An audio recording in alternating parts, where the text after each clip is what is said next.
So I didn't understand everything you said, but I really appreciated your language and expression. Did you like my jokes, though? Oh, okay. And I like the interplay between character 1 and character 2, and the you was informed by interaction with character 1 and character 2. So I'm much more familiar with, I would say, the discourses of Buddhism and psychotherapy than I am with philosophy. And I would say everything you said pretty much rang very, or that's not even the word, it sat very fluidly, easily with, I suppose, the Buddhist concept of everything being dependent on conditions, of the self being very fluid and changeable. And psychotherapeutically it's obvious that we're talking about, but I suppose there's another layer of what I've been exposed to, which is like a Hindu tradition of seeing behind the apparent self or even the experiencer to an experience of being a being, which in some ways is neutral or prior to any identification. And I'm just curious as to, I'm not trying to make it about that, because that's not what you're talking about, but I'm curious about, what is an I?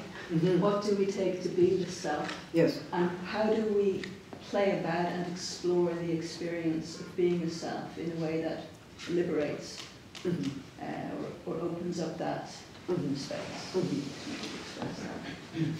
Well, I appreciate the suggestion, and I do know some things about Buddhism and Buddhist practice.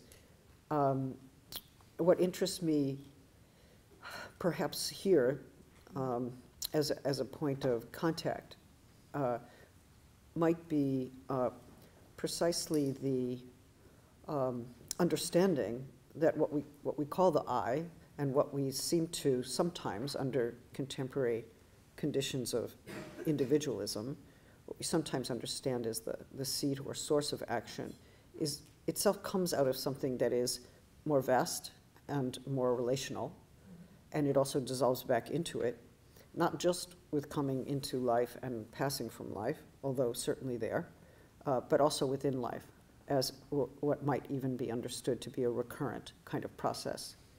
And that does mean taking a perspective on the I, the sovereign I, from somewhere else that does not presume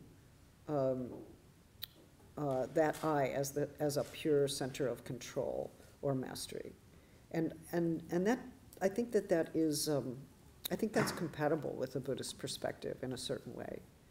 Well, the more present one is in one's experience, the more discontinuous the narrative of the self. The less coherent, in a way, the narrative is. Yes.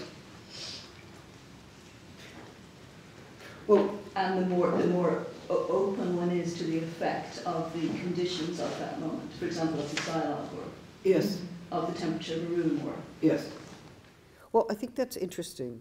I guess the only brief thing I would say to that, I think there are moral philosophies, and there are even psychoanalytic positions that claim that the task of life is to be able to give a coherent narrative of one's life. And I've never thought that was true. I don't strive for coherence. I'm very at peace with being unintegrated. I think the club of the unintegrated is a large and lively one. I'm always welcoming my friends to the club of the unintegrated. And I think maybe there's something to be said about that lack of integration being dynamic and being part of a process of becoming that is not the same as a coherent narrative that can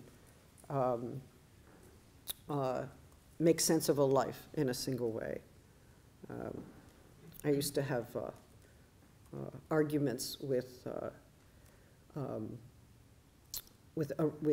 scholars of Hannah Arendt, because there is a moment in the human condition where she claims that there is a story of a life. There is a story. it may not be the I who can tell its story, but every life does have a story form. And I'm not sure, what is that? I'm not sure that's right.